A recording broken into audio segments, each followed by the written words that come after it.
아랍에미리트는 2022년 천궁이 10개 포대를 35억 달러, 우리 돈 약 4조 1천억 원 규모로 계약했습니다. 당시 기준으로 한국 방산 수출 역사상 단일 유도무기 계약으로는 최대 규모였습니다. 먼저 천궁이 한 포대가 무엇으로 구성되는지 짚고 가겠습니다. 포대 하나는 다기능 레이더, 지휘통 제소, 발사대, 유도탄으로 이루어집니다. 이 네 가지가 하나의 세트처럼 움직이는 체계입니다. 현재 아랍에미리트에 실전 배치된 것은 이 세트 2개입니다. 나머지 8개 포대는 순차적으로 인도될 예정이었습니다. 그런데 2월 28일 이란의 공격이 시작됐고 아랍에미리트에 배치된 2개 포대가 즉시 가동됐습니다. 천궁이 는 여기서 96%라는 높은 요격 성공률을 기록했습니다. 하지만 문제는 그 과정에서 유도탄이 대량으로 소모됐다는 점이었습니다. 아랍에미리트는 곧바로 한국에 연락했습니다.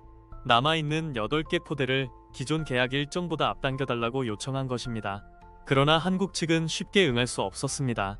이미 사우디는 10개 포대, 이라크는 8개 포대를 계약한 상태여서 그쪽 물량을 빼서 돌려줄 수 없었기 때문입니다. 그러자 아랍에미리트가 한 발 물러섰습니다. 포대 전체가 어렵다면 유도탄만이라도 먼저 달라고 한 것입니다. 포대 없이 탄만 먼저 받아 기존 발사대에 재장전하겠다는 판단이었습니다. 그렇게 성사된 것이 바로 이번 30발 조기 공급입니다.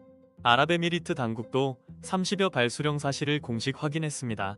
여기서 C-17이 등장합니다. C-17 글로브 마스터는 미국 보잉이 만든 전략 수송기입니다. 최대 적재량은 약 77톤으로 에이브럼스 전차 한 대를 통째로 실을 수 있을 정도의 괴물급 수송기입니다. 이 초대형 수송기를 아랍에미리트가 직접 대구까지 끌고 왔습니다. 군용 수송기가 제조국까지 날아와 직접 싣고 갔다는 뜻입니다. 이건 그만큼 절박하다는 신호이자 동시에 지금 이 상황에서 이 무기를 공급할 수 있는 나라가 사실상 한국밖에 없다는 뜻이기도 합니다. 이란의 추가 공격이 언제 다시 날아올지 모르는 상황에서 하루라도 빨리 탄을 채워 넣어야 했던 것입니다. 이게 바로 K방산의 진짜 힘입니다. 긴급 요청이 들어오면 열흘 안에 수송기가 뜨는 나라, 그게 한국입니다. 같은 요청을 독일이나 프랑스에 했다면 회의 일정 잡는 데만 한 달은 걸렸을 것이라는 말까지 나옵니다. 일각에서는 한국의 로켓 배송이 이제는 아예 픽업 서비스까지 제공한다고 비유합니다. 원래는 한국이 배송을 해줬는데 이제는 그조차 못 기다리겠는 나라가 직접 와서 실어 간다는 것입니다. 아랍에미리트가 얼마나 다급했으면 자국 수송기를 몰고 와서 방문 포장해 갔겠느냐는 반응까지 나옵니다. 애초에 이렇게 픽업하러 와도 준비가 가능한 나라가 한국뿐이었기 때문에 벌어진 일이라는 평가입니다. 그리고 이 장면은 사우디를 비롯한 중동 전역에 다시 한번 강하게 보도되고 있습니다. 동시에 전 세계 외신에도 한국 방산이 얼마나 폭발적으로 존재감을 키우고 있는지 각인시키는 계기가 되고 있습니다. 우크라이나 전쟁 때 이미 한 차례 존재감을 보여줬지만 이번 이란 전쟁 국면에서 다시 한번 이름을 박아 넣고 있는 것입니다. 위기 상황에서 같은 이름이 2번 연속 등장하면 인식은 절반이 아니라 95% 이상으로 굳어진다는 말까지 나옵니다. 이제 방산업계와 군사 채널에서는 대한민국이라는 브랜드가 속도, 안정성, 성능의 상징으로 자리 잡았다는 평가가 나옵니다. 이러면 어떤 일이 벌어질까요? 위기가 터지면 일단 한국부터 찾는 공식이 생기는 겁니다.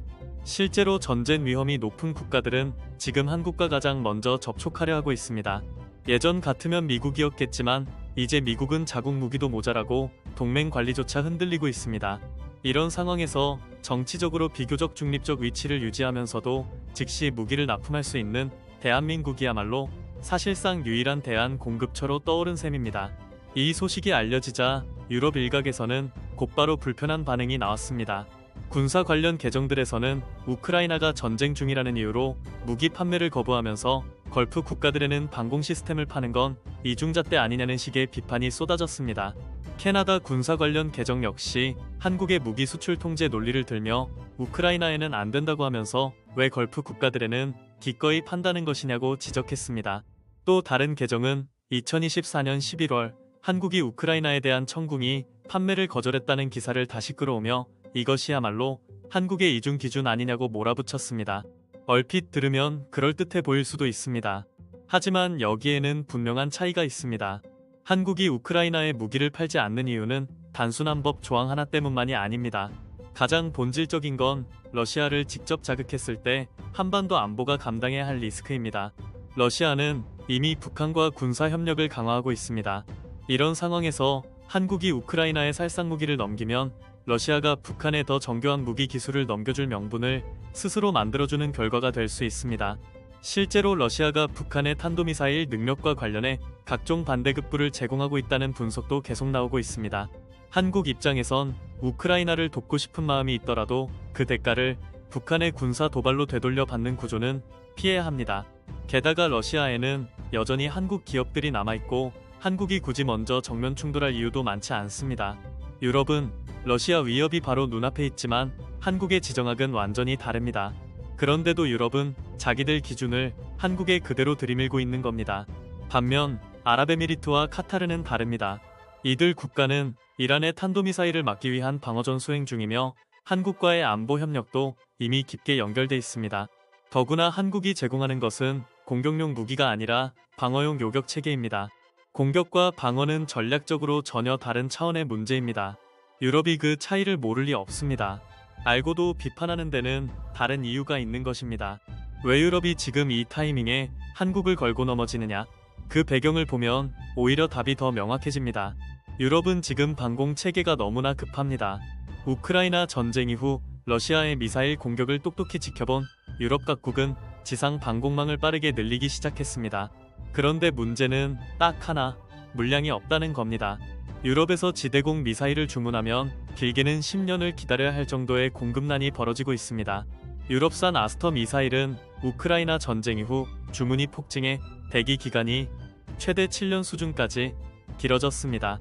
미국산 패트리엇 팩-3 역시 연간 생산량이 최대 600발 수준이라 전 세계 수요를 감당하기엔 턱없이 부족합니다. 이 틈에서 천궁이 가 대안으로 떠오른 것입니다. 가격은 패트리엇보다 훨씬 경쟁력 있고 납기는 훨씬 빠릅니다. 실제로 로마니아, 발트 3국 등 동유럽 국가들도 K방산에 강한 관심을 보이고 있습니다. 그런데 정작 천궁이 물량은 어디로 갔느냐? 이미 중동이 선점했습니다.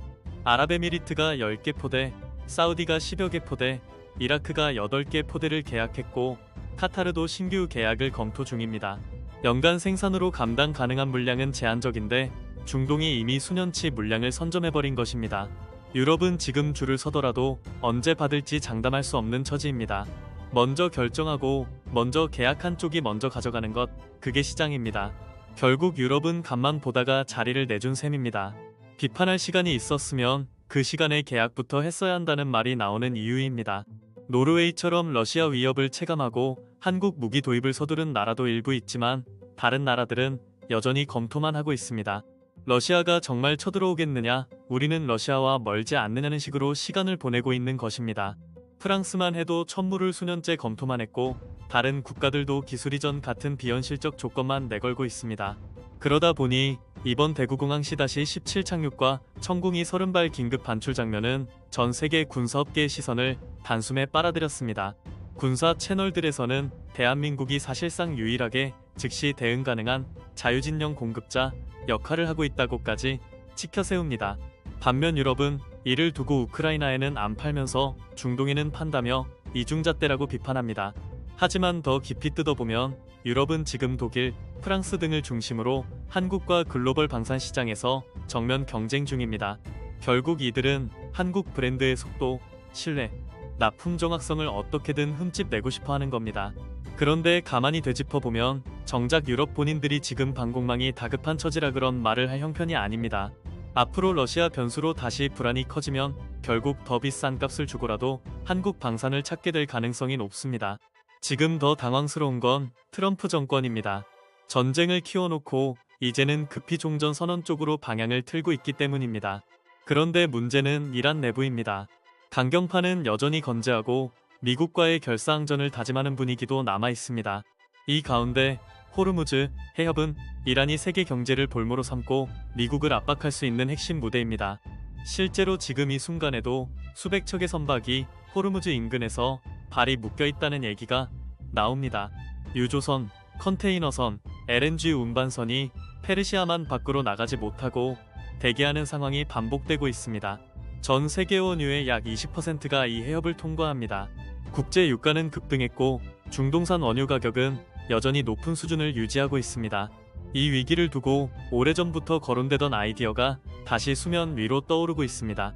차라리 아랍에미리트의 대운하를 건설하자는 구상입니다. 그리고 그 시공 주체로 한국이 적합하다는 주장까지 따라붙고 있습니다. 이런 위기 상황이 앞으로도 반복되고 오히려 고착화될 가능성이 높다는 전망이 나오기 때문입니다. 트럼프 정권은 돈 쓰기를 싫어하지만 이미 엄청난 미사일과 자금을 이란 전쟁에 쏟아부은 상태입니다. 그래서 이제 관심은 호르무즈의 현재뿐 아니라 앞으로 이 해협을 어떻게 우회할 것이냐로 쏠리고 있습니다. 호르무즈가 앞으로 더 위험해질 수 있다는 신호도 계속 나옵니다. 이란이 해협에 기뢰를 설치하기 시작했다는 보도들이 이어지고 있습니다. 아직은 수십 개 수준일 수 있지만 향후 수백 개로 늘어날 가능성까지 거론됩니다. 이란이 보유한 기뢰 수량은 최대 수천 개 규모로 추정된다는 분석도 나옵니다. 트럼프는 강경 발언을 쏟아내지만 실제 상선들이 호의를 요청하자 미 해군은 선뜻 응하지 못하고 있습니다. 해운사들은 거의 매일 호의를 요청하지만 미국은 공격 위험이 낮아질 때까지 당분간 어렵다는 취지의 메시지를 내놓고 있습니다. 더 황당한 장면도 나왔습니다.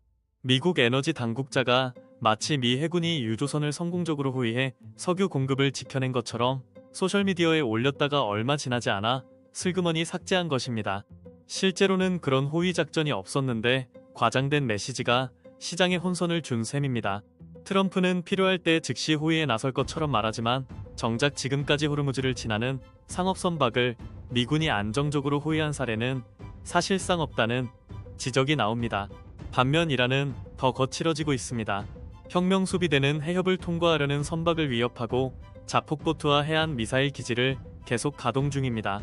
미국 입장에서도 호르무즈는 함부로 들어갔다가 큰 피해를 볼 수 있는 위험지대가 된 것입니다. 게다가 앞으로 더 통과하기 어려워질 것이라는 전망도 나옵니다. 중동 내 강경파는 여전히 미국에 대한 저항 의지가 강하고 미국은 이미 너무 많은 비용을 지불한 상황입니다. 트럼프는 애초에 전쟁 없는 대통령을 자처했고 전 세계 미군 철수까지 거론하던 인물입니다. 따라서 이번 전쟁이 미국 내 정치적으로도 큰 부담이 될 수밖에 없습니다. 중간 선거를 앞두고 전쟁 지지층도 완전히 결집하지 못한 상황에서 트럼프는 서둘러 전쟁을 정리하고 싶어 합니다. 하지만 이미 이란 폭격에 들어간 비용은 막대하고 호르무즈는 점점 더 흔들리고 있습니다. 수많은 유조선이 바다에 발이 묶여 있는데도 미 해군은 적극 개입을 꺼리고 있습니다. 기껏 나온 대안이 러시아 원유 제재 완화 같은 방향이라면 이건 이란을 때려놓고 러시아를 살려주는 꼴이 될 수도 있습니다. 반면 이란은 값싼 드론으로 사우디 정유시설을 때리고 아랍에미리트를 위협하고 있습니다. 여기에 미국까지 발을 빼기 시작하면 앞으로 호르무즈의 미래는 더 어두워질 수밖에 없습니다. 이란은 해협을 사실상 볼모로 잡은 채 미국으로부터 보상을 받아내려 할 수도 있고 핵 개발에 더 속도를 낼 가능성도 있습니다. 유럽 주요 지도자들조차 출구 전략이 뚜렷하지 않다는 의문을 제기하는 이유가 바로 여기에 있습니다. 하지만 세계 경제는 멈출 수 없고 중동 원유도 계속 흘러나와야 합니다. 그러니 결국 한국이라는 이름이 다시 등장하는 겁니다. 왜 호르무즈는 막기는 쉽고 뚫기는 어려운가? 호르무즈 해협이 최단 폭은 약 33km입니다. 그런데 수심과 항로 조건을 따져보면 대형 유조선이 실제로 지날 수 있는 통로는 양방향 각각 3.7km 남짓에 불과합니다. 누군가는 아랍에미리트 쪽으로 바짝 붙어가면 되지 않느냐고 하지만 현실은 그렇게 단순하지 않습니다. 이 좁은 구간에 기뢰 몇 개만 깔아도 선박 운항은 순식간에 마비됩니다. 단 한 척의 유조선이라도 기뢰에 맞아 침몰하는 순간 보험사들이 보증을 끊어버릴 수 있고 그러면 해상교통은 거의 즉시 멈춰설 수 있습니다. 기뢰는 일단 설치되면 제거해도 시간이 오래 걸립니다. 존재 자체만으로도 항행을 마비시키는 무기입니다. 여기에 해안 미사일 기지와 자폭보트까지 더해지면 해협 전체가 연속 공격 구간으로 바뀝니다. 이란 입장에서도 호르무즈 완전 봉쇄는 양날의 검입니다. 자신들의 석유 수출과 식량 수입까지 막힐 수 있기 때문입니다. 그래서 공식적인 봉쇄 선언 대신 공포를 조성해 사실상의 봉쇄의 효과를 유지하는 방식이 더 현실적인 카드가 됩니다. 문제는 이를 뚫으려면 대규모 공중, 해상 작전이 필요하고 그 과정에서 미군이 상당한 희생을 감수해야 할 수도 있다는 점입니다. 그래서 단기 해결은 어렵고 일정 기간 이상 불안정이 이어질 가능성이 크다는 분석이 나옵니다. 이 때문에 다시 대운하 구상이 떠오릅니다. 막힌 해협을 아예 오해하자는 것입니다. 걸프만에서 시작해 아랍에미리트 동부 푸자이라까지 연결되는 대운하가 가능하다면 호르무즈를 거치지 않고도 원유를 외부로 실어낼 수 있게 됩니다. 푸자이라는 호르무즈 바깥에 위치한 핵심 항구입니다. 이란이 해협을 아무리 흔들어도 상대적으로 영향이 적은 곳입니다. 이런 구상이 갑자기 튀어나온 이야기도 아닙니다. 중동 경제권에서는 이미 관련 논의가 있었다는 보도들이 나온 바 있습니다. 게다가 아랍에미리트는 이미 아부다비에서 푸자이라까지 이어지는 송유관을 운영 중입니다. 즉, 호르무즈를 피해가는 우회 인프라는 부분적으로 이미 존재합니다. 대운하는 그 다음 단계가 되는 것입니다. 여기서 공교롭게도 한국의 대형 토목 경험과 물류, 건설 역량이 다시 거론됩니다. 한국에서는 대운하에 대한 반감이 컸지만 중동에서는 완전히 다른 시각으로 볼 수 있다는 주장도 나옵니다. 근본적으로는 1970년대부터 중동에 파견된 한국 건설 역군들의 이미지가 여전히 살아있기 때문입니다. 성실하고 끝까지 해내고 일정 맞추는 나라라는 인식이 아직도 남아있다는 것입니다. 그러니 아랍에미리트 입장에서 왜 한국인가라는 질문에는 이미 어느 정도 답이 나와 있습니다. 한국 기업들은 아랍에미리트에서 담수화와 플랜트 사업을 따냈고 공사 기간을 크게 단축시켜 강한 인상을 남긴 적이 있습니다. 당시 아랍에미리트가 한국의 기술력과 공정관리에 깊은 인상을 받았다는 이야기도 많았습니다. 대운하 구상이 현실화된다면 담수화와 연계하는 방안도 얼마든지 가능합니다. 단순히 물길 하나 파는 사업이 아니라 물, 식량, 에너지 인프라를 한 번에 묶는 초대형 프로젝트로 키울 수 있다는 뜻입니다. 한국은 이미 중동에서 원전까지 지은 나라입니다. 상징적인 대형 건설 사업을 여러 번 해냈고 방역 지원 등으로 국가 이미지까지 끌어올렸습니다. 그래서 아랍에미리트 국민들 사이에서도 한국에 대한 호감이 매우 높은 편이라는 평가가 나옵니다. 그리고 이번 이란 전쟁 국면에서 결정적인 에피소드가 하나 더 쌓였습니다. 아랍에미리트에 배치된 한국산 천궁이 이란 미사일 공격을 상대로 96% 요격률을 기록했고 아랍에미리트는 곧바로 추가 공급을 요청했습니다. 자국 C-17을 대구까지 보내 유도탄 30발을 직접 실어간 장면은 K방산 역사에서도 보기 드문 장면입니다. 일부에서는 이것이 단순한 무기 거래를 넘어 원유와 연계된 전략적 교환 관계까지 암시하는 것 아니냐는 해석도 내놓습니다. 무기를 주고 원유를 받는 구조, 이것이 사실이라면 한국은 유가 급등 국면 속에서도 조용히 실리를 챙긴 셈이 됩니다. 이 정도면 아랍에미리트 입장에서 한국은 단순한 거래처가 아닙니다. 사실상 안보를 함께 짊어진 파트너가 된 것입니다. 이런 신뢰가 쌓여 있다면 대운하 같은 초대형 구상도 전혀 다른 무게로 다가올 수 있습니다. 강대국들이 호르무즈를 두고 눈치만 보는 사이 한국이 아예 야판 자체를 바꾸는 대안을 제시하는 그림이기 때문입니다. 물론 대운하에는 막대한 자금이 들어가고 훗날 무용론이 고개를 들 수도 있습니다. 호르무즈가 다시 안정되면 굳이 필요 없지 않느냐는 주장도 나올 수 있습니다. 하지만 이런 논란은 이미 오래전부터 반복되었고 중동의 지정학적 불안도 끝난 적이 없습니다. 결정적으로 트럼프 정권의 출구 전략이 실패할 경우 이란은 호르무즈를 더 집요하게 카드화할 가능성이 큽니다. 결국 중요한 것은 지금 세계에서 가장 중요한 분쟁 지점 가운데 하나에서 한국이라는 이름이 다시 거론되고 있다는 사실입니다. 대한민국 브랜드가 이제는 단순 제조국이 아니라 문제 해결사로 불리고 있다는 뜻입니다. 이런 흐름은 방산에서만 끝나지 않습니다. 우크라이나 전쟁 때도 그랬고 AI 시대를 맞은 지금 반도체에서도 한국은 전 세계의 핵심 공급자로 존재감을 키우고 있습니다. 과거에 한국은 늘 강대국 사이에서 이용당하거나 피해를 보는 쪽이라는 인식이 강했습니다.